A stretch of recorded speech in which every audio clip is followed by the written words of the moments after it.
You'd meet at Indian House and the two of you'd walk and walk through sunbaked streets, past the Peveril and the Peak and under the Mancunian Way, past where the Nile Club used to be, and Rob wouldn't say it's where his dad used to DJ on a Friday night or where he met his mum. And you already knew it was where the riot started in 81 because he told you a dozen times before. On lockdown forays down the Princess Road to Merseybank and back. We all thought you were gay. What ugly eye you'd say? What's wrong with going for breakfast or meeting for a brew? It was stuff no one else you knew would do, it was none of their business. You've been away about 4 years when you totted up all the time, but the rattle was never happening on the outside, and the last time he left the way he said he was never going back. And he never did. Could speak 3 languages. Spent his days reading McClavity and James Joyce and taught to Ulysses in such a way it sounded like the greatest story ever told, and you even bought the book. You remember the Snot Green of Dublin Bay?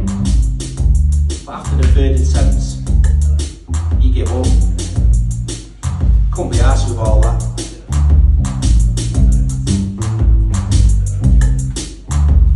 Your mortgage was almost paid and contracts due to exchange on the place in Lorette de Mar. And this year when you changed the car, the dealership said if you thought of going electric. So you did. For all free. The text said call us when you can. He was already out. Dean's 50th. Day 1 of 2 or maybe 3. Grown up stuff. So when he said he'd been having thoughts, made a plan, and you'd be better off without him, you couldn't be arsed with all that. So never message back.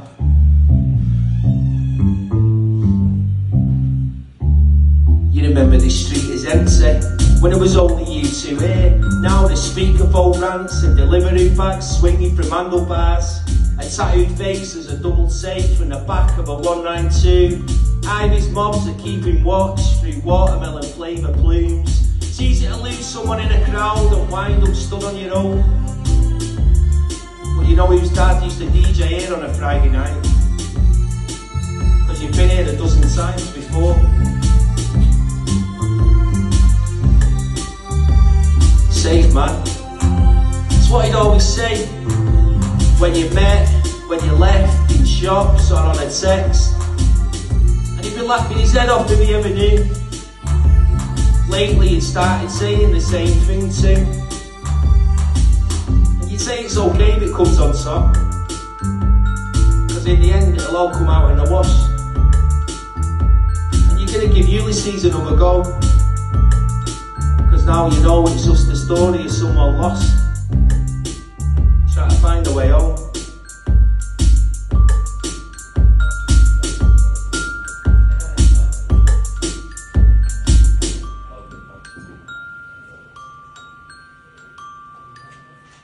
Cheers, thank you.